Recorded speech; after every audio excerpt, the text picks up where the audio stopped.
What is going on, everyone? My name is Andy. Welcome back to another FPL video. In this one, it's some of my final thoughts ahead of the Gameweek 8 deadline. Unfortunately, we can't wait for all the press conferences to finish because there is a Friday deadline at 6:30 UK time, and I need to get this video out as soon as possible so you get a chance to watch it. But of course, if there is any big injury news, team news, or whatever it might be, we'll cover it in the deadline stream later on today, which will probably be at 4:30 UK time, so 2 hours before the deadline. So if you enjoyed this video, make sure to give it a like, hit that subscribe button if you're new around here, and let's get into some of the questions and topics that you put to me on Twitter this morning. And we'll start off with Gameweek 8 Captaincy. So I put out a poll on Twitter, got just over 10,000 votes in an hour about who you're captaining this week. And as you might imagine, it's mostly between Haaland and Kane. Now, players like Salah don't have a fixture, so if you're not wildcarding this week, some people will be selling him for a one-week punt. It could be Son, De Bruyne. Some people might have gone to Harry Kane, but for most people, they're just not going to own Harry Kane, which is why he's so much lower. Now, some people will own both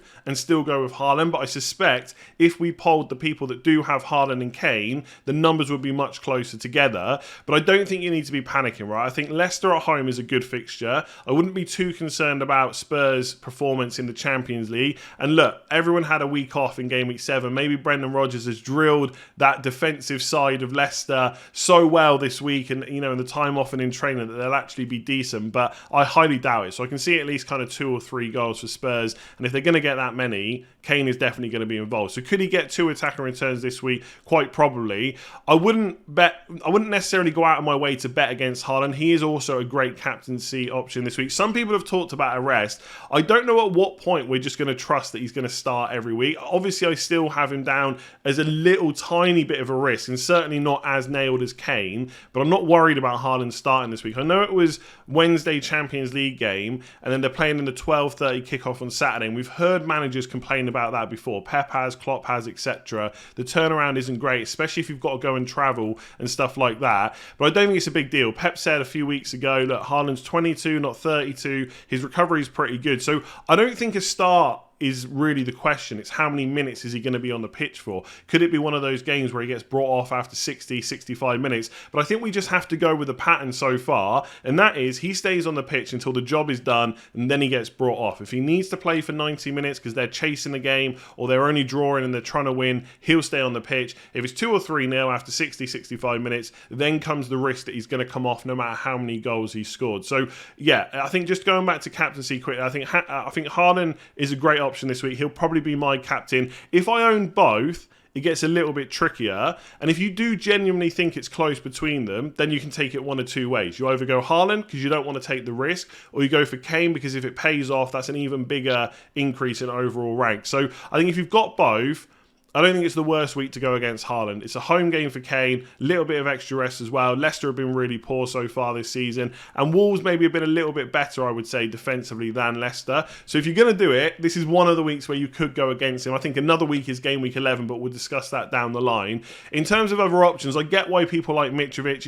It's against Nottingham Forest. It is an away game. I don't think it's so good that I would go against Haaland and Kane. So they would be my main 2 captain options this week. Players like De Bruyne are fine, but again, if you've got De Bruyne and Haaland, surely it's always going to be Haaland captaincy. And with Son, for example, is someone that I might bring in this week, I'd just be too afraid about his minutes to even captain him. So I think the poll is correct, right? Haaland and Kane are definitely the 2 best options this week. Haaland's winning by a mile because most people won't own Kane, but if you're feeling brave, I think he's a good option this week. So quite a few people asked me about Saint-Maximin. Obviously, Newcastle have got pretty good fixtures. A lot of people looking at Pope and Trippier, maybe even Shah or Botman as well. And Isak, of course, but there's only 3 forward slots. So if you don't have space for Isak, some people have been looking at Saint-Maximin. The problem is, I don't think we can be confident that he's going to start this week. And then you're probably better off just putting that off until Game Week 9. Like, if I was wildcarding, I don't think I would put Saint-Maximin on. Like, he's good, but I don't think he's so good that you risk that he's not going to start this week. So this is what a journalist said yesterday who covers Newcastle, Craig Hope. Newcastle still nursing a few fitness concerns heading into the weekend. I don't expect to see Saint-Maximin from what I'm hearing. Now, there are obviously press conferences happening today. I'm not going to be able to wait around for all of them, like I said, but I think Eddie Howe has spoken to the media, and Fantasy Football Scout said he remains tight-lipped on the fitness of Wilson, Saint-Maximin and Guimaraes as well, saying they have all improved. And then obviously it goes to say that local reports have suggested that Saint-Maximin is a doubt, which is the tweet probably that I've just spoken about. So I just just don't think it's worth the risk. I mean, I guess it depends how you're setting your team up. You could go for someone like Pigott at West Ham instead for 6 million. The fixtures are pretty good for them as well. He should be fairly nailed, you would assume, going forward. I mean, I look at those Newcastle fixtures. Even if you miss the Bournemouth game, I guess Fulham away, Brentford at home and Everton at home aren't that bad. And you could see Newcastle going and scoring at Old Trafford as well. So you could put him on if you've got a good bench option. But the problem is this week, there's lots of blank game weeks. So I feel like he's one of those that maybe you have to leave yourself until game week 9 to get. I mean, those people on game week 9 wildcard, maybe he will be an option for a fairly good price. But I think for this week, you probably have to ignore him. So there were lots of questions about defenders priced around 4.5 million, but I have put some on here that are a lot cheaper and some that are more expensive as well. Most of these questions were from wildcarders, because I think some of the big decisions on wildcard this week, it's not about Kane and De Bruyne and Harden and stuff like that. It's about which 4th and 5th defenders to go for. Now, I can't go into great detail about all these teams and all these defenders because there's so much choice. What you're ultimately going to have to do is put your wildcard into a transfer planner like FPL.team, which I've used before on this channel, and then go through the weeks and work out in which weeks you're going to need cover for your other players, and then work out which defenders had the best fixtures in those. So that's kind of like a little cheat sheet that I've put here. The reason that I've chose game week 8, 11, 12 and 13 is because they are the weeks with the kind of biggest issues, right? So game week 8, you've got a blank game week. So even if you're wildcarding, you're probably going to have 1 or 2 players without a fixture on your bench. Game week 11 and 13, people are going quite heavy on Newcastle defence. Maybe Trippier, maybe also having Shah and Botman as well. And if you look at the fixtures for Newcastle, in game week 11 they got Man United away, and in game week 13 they got Spurs away. Now you might be thinking, look, Trippier's attacking enough, Newcastle defence is good enough, I'll just play him. And if that's the case, fair enough, then you need 1 less defender for those weeks. But for a lot of you, especially if you're going to triple up on Newcastle defence, poke Trippier plus 1 other, you're going to need cover in those weeks, I would suggest. And then game week 12 is the blank game week for Man City and Arsenal. And look, some of you will be getting rid of all those players before game week 12, so it won't matter. But I would suggest a lot of people will bench the likes of Martinelli and Haaland, and therefore you're going to need cover. Now, worth pointing out, just quickly, this is like a whole planning session here, that in game week 12, Andreas Pereira does play Aston Villa at home. So if we assume that most people are going to have him, he might cover one of those Arsenal and Man City players. Therefore, in game week 12, you may only need 1 of these defenders. So you're going to have to think about this for your own teams. Do I need the 4th defender this week? When do I need the 5th defender? And then match up the best fixtures. Just to quickly go through this, if you can get through game week 11, for example, I am coming round to the idea that Luca Dean is a pretty good option. I know, the whole troll status hasn't been great, etc. Villa defence maybe not been perfect this year. I think that's probably an understatement. But Southampton at home this week, Fulham away and Brentford at home in game week 12 and 13. Not too bad, but obviously if you need to play him in 11, he's got Chelsea at home. I quite like Zuma as an option from West Ham. Everton away this week's not the greatest fixture, but it's okay. Southampton away in 11. It'd be better if one of those was a home game. And in the 13, it's Bournemouth at home. So not too bad. Just quickly on West Ham defenders, I think so far looks pretty nailed. I think he started every single game. But when Johnson is fit, that might differ a little bit. Johnson might get a little bit of game time. Zuma's pretty much nailed. With Emerson, I know he's a great price, but I think they have to pretty much stick to 5 at the back for him to play regularly. If they go to 4 at the back, he could play as well. But there is Cresswell that's now back from injury. And we know that Moyes really likes Cresswell. He's played a lot of minutes under him. I don't expect he's going to suddenly be out in the cold. So that's my only concern about Emerson. But if you think he gets enough minutes, then he is the one to go for because he's nice and cheap. Few people asking about Southampton defence. I just think even they might concede against Villa. I've looked at the numbers for Southampton. I think it's way too early to suggest that is now a good defence. They've had a couple of games that are decent. Then the other ones have been fairly tough fixtures. But even against Leeds, they did concede quite a few expected goals. So I'm not super keen on the Southampton defence. And I think the weeks you want them, Villa away, Bournemouth away, Arsenal at home, not ideal. But again, it might be different for you. You need to work out the weeks you're kind of going for. I think with Leicester, you're really hoping that defence somehow improves with the better fixtures. But they do have some pretty nice ones in 11, 12 and 13. Nico Williams, I think, is good for price, but I don't think the fixtures you want to play him in are great. And I think it's similar-ish for Patterson. Like West Ham away at home is okay. Sorry, West Ham at home is okay, but I could see them scoring scoring. A lot of us are going for Bowen. Spurs away is not great. Newcastle away not great either. So I think Maddison might be good later on, because towards the end of this kind of run of fixtures, when we're kind of stopping in game week 16 for the World Cup, Everton have some pretty good fixtures, but for the shorter term, I'm not so sure.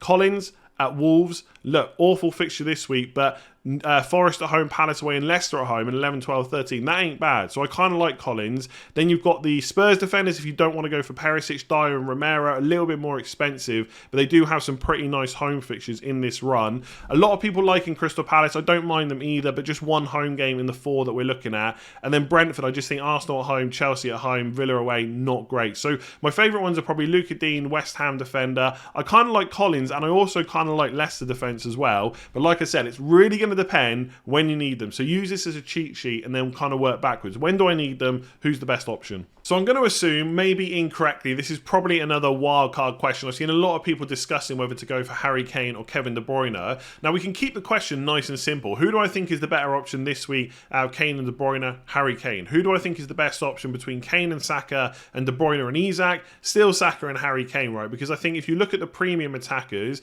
Harry Kane's more likely to get you a goal. He's on penalties as well. He's just as nailed, if not a little bit more for minutes, right? If we remember, De Bruyne has already missed a game. You could say that going forward, that means he's less likely to miss minutes. But I think Harry Kane, we all agree, is pretty much nailed. He may miss one game at some point, but I don't think that's very likely to happen. And then between Isak and Saka, like Isak's got the better fixture. He may be on penalties with Wilson out as well. But Saka could also be on penalties, and Brentford away is not an awful fixture, and Arsenal have been very attacking. So that's the simple answer. But I think when you're deciding this, you need to look at the overall bigger picture. And I think Mo Salah is a big consideration. Now, I've seen a lot of comments on videos saying, why are you still trying to push Mo Salah and stuff like that? I'm not. If you don't want him, don't put him in your team. Like, it's your team. If you think that Mo Salah is not a good option, then of course you shouldn't own him. But for a lot of people, they are going to want to own him. So which one of these combinations you go for is going to depend on when you want him back. So if we look at Salah's fixtures, we've still got Andreas Pereira up there.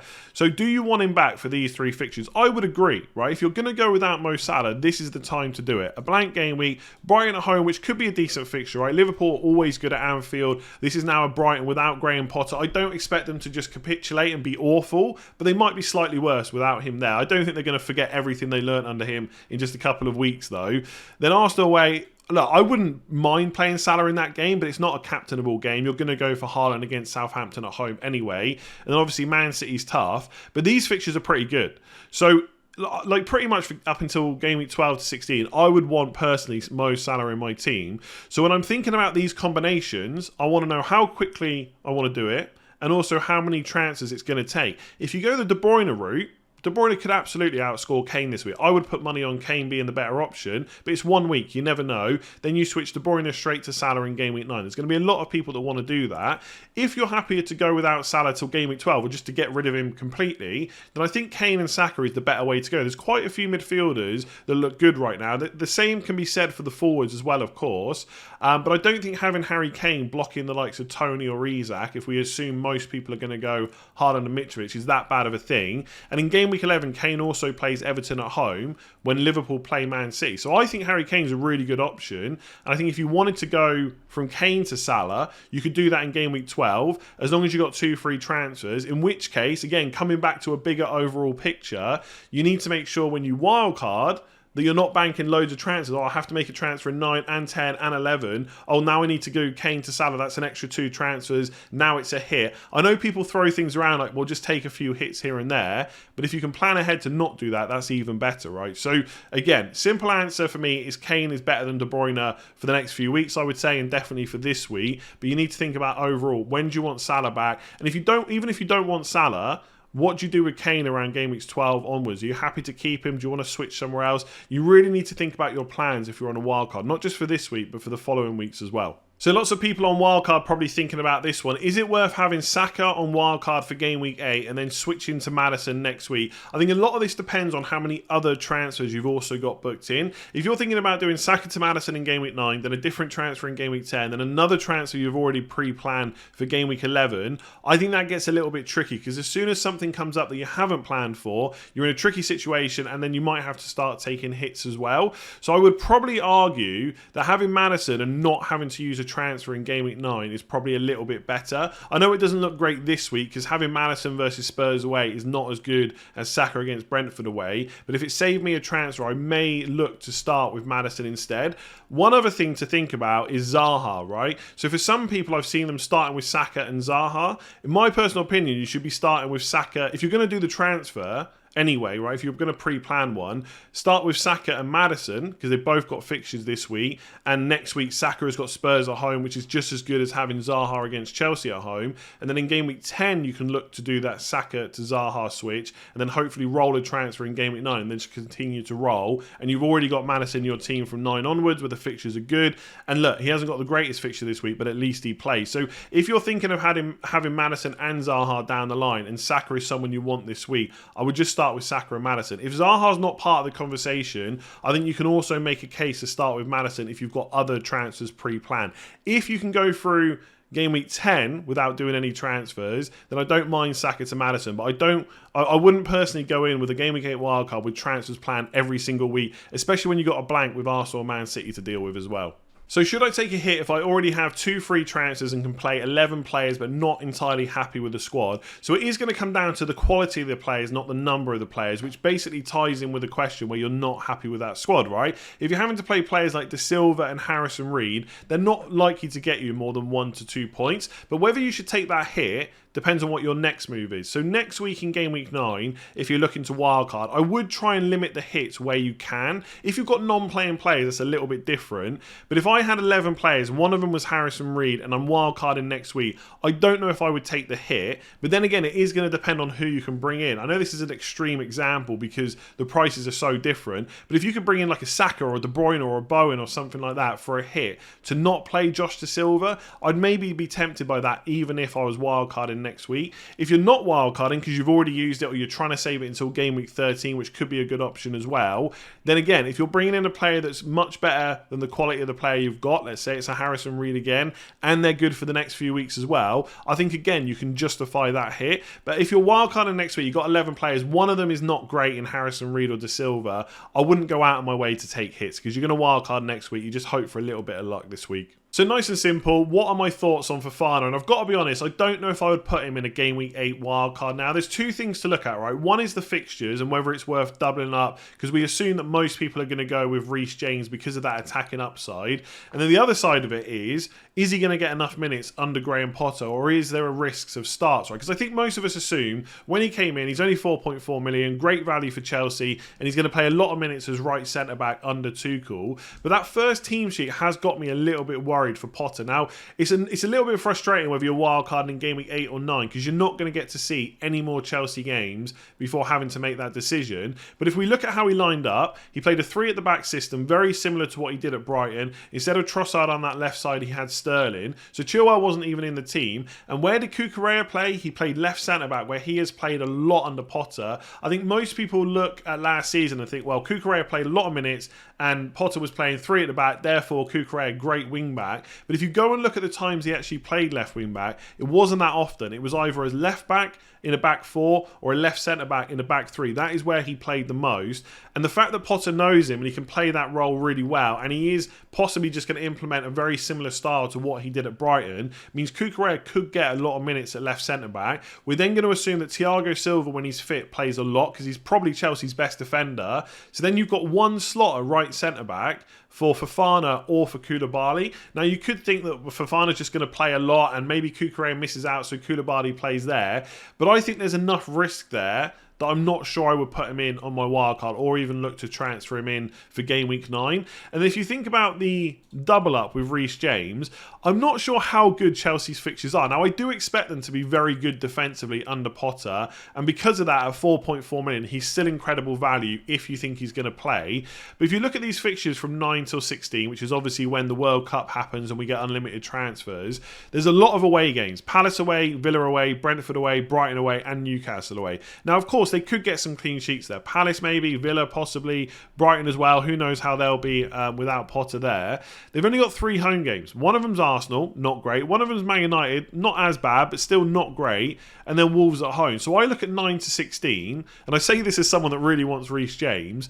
Game week 10 is possibly the only week where I really see an almost guaranteed clean sheet, right? As good as you're going to get. There are definitely other fixtures there they could keep a clean sheet in, but I just don't know if the risk is warranted when I think his minutes could be a problem. But then again, just to counter all those points I've made, he's only 4.4 million. So if you can get away with it for this week, and he does end up getting regular minutes, there probably are enough fixtures there under Potter that they will get a few clean sheets. But I just think with all the blanks in 8, the blanks in 12, maybe looking to cover Newcastle defenders, as I spoke about earlier in 11 and 13, I would probably just go with someone a little bit more nailed, possibly with more attacking threat as well. Because Fofana, I think, has scored like 1 goal over the last 5 to 6 seasons. So you are really getting him for those clean sheets, right? So you need to decide how many clean sheets you think there are and whether he's going to get enough minutes. And that first team sheet under Potter, and I should just reiterate, it is just the first one. Things could change heavily over the next few weeks when he gets a bit more time with the players. But I think Cucurella getting a lot of minutes at left centre-back is something that could definitely happen.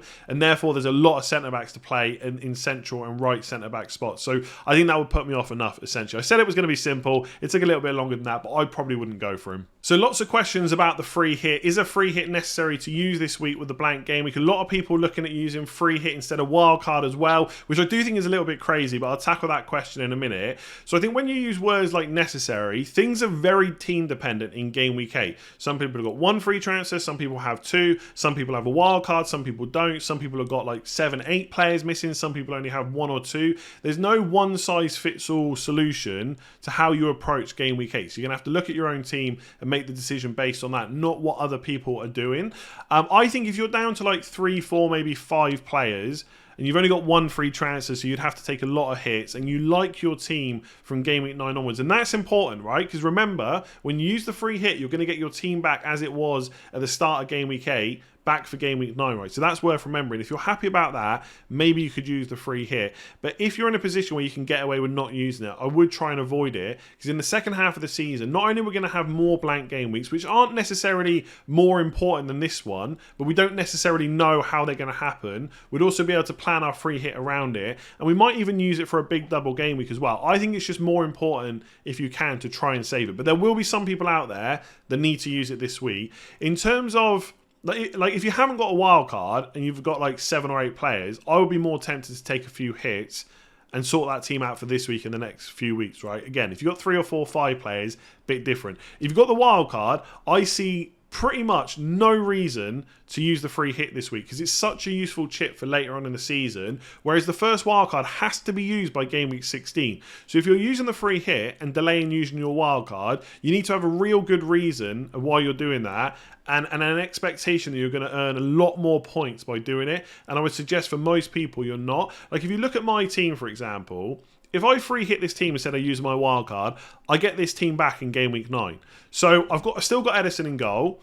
And look, he's fine, right? Man United at home, Southampton at home is fine. But then it's Liverpool away, then it's a blank. So I don't really need Edison long term. I come back with 2 Liverpool players. They're Salah and Diaz. I'd rather have Salah and Trent. I come back with triple Arsenal, with Spurs at home, Liverpool at home. And then obviously they've got that blank in game week 12 now. So that's not great either. And obviously I've got Cucurella on the bench, who might be good, but I have no Reece James. I've then got Gross and Dunk from Brighton, who've got a blank this week. I could free hit them out, but then they come back to Liverpool and Spurs, so the fixtures aren't even that good, and they've not got Potter. Meanwhile, I get a great team for game week 8 on my free hit, but then I get this team back for game week 9, whereas instead I could just fix this team for game week 8 and wildcard next week, or I could just fix it right now in game week 8 and plan for the next few weeks instead. So the big thing is that you have to use it by game week 16. If this was a normal season where you could hold off on the wild card for a little bit longer, and obviously we weren't having unlimited transfers because of the World Cup, maybe the free hit would be more of a conversation. But because that wild card has to be used, I see almost zero reason why you would hold on to it. If you think the gains from game week 13 to 16 on a wild card are going to be that huge that you want to save it and just use your free hit now, fair enough. But in my opinion, I'm going to say it, I think it's a mistake, right? Usually I don't sit on the fence, but I kind of provide two different things and you can look at it. But I do think it's a mistake to use the free hit instead of the wildcard. If you want to do it, fair enough, it's your team, but I think you'll appreciate having it later on. The wildcard is a lot less valuable because it has to be used soon. For those of you without the wildcard, it's a bit tricky, but unless you've only got 3, 4, 5 players, I would try and not use it as well. So there we go. That was some of my final thoughts ahead of the Game Week 8 deadline. If you enjoyed that video and found it useful, make sure to give it a like. Hit that subscribe button if you are new around here as well. Trying to hit 350k before the end of the season. I'll be back later for a deadline stream. The latest that's going to start is 5 o'clock UK time, but I'll try and start at 4:30, 2 hours before the deadline. There's going to be a lot of questions, I know. Otherwise, good luck in Game Week 8. There'll still be content over the international break. I haven't decided on my wildcard yet. I'm still probably like 80-20 in favour of using it in Game Week 9. It's only last minute kind of news around Son not playing or something like that that would make me hit the button. But I think I'm just going to take that hit and wildcard in Game Week 9 instead. So plenty of wildcard content to come over Game Week 9, whether I use it or not. Otherwise, hopefully I'll see you later on the deadline stream. Otherwise, good luck in Game Week 8. Give it a like, hit subscribe, and I'll see you again soon.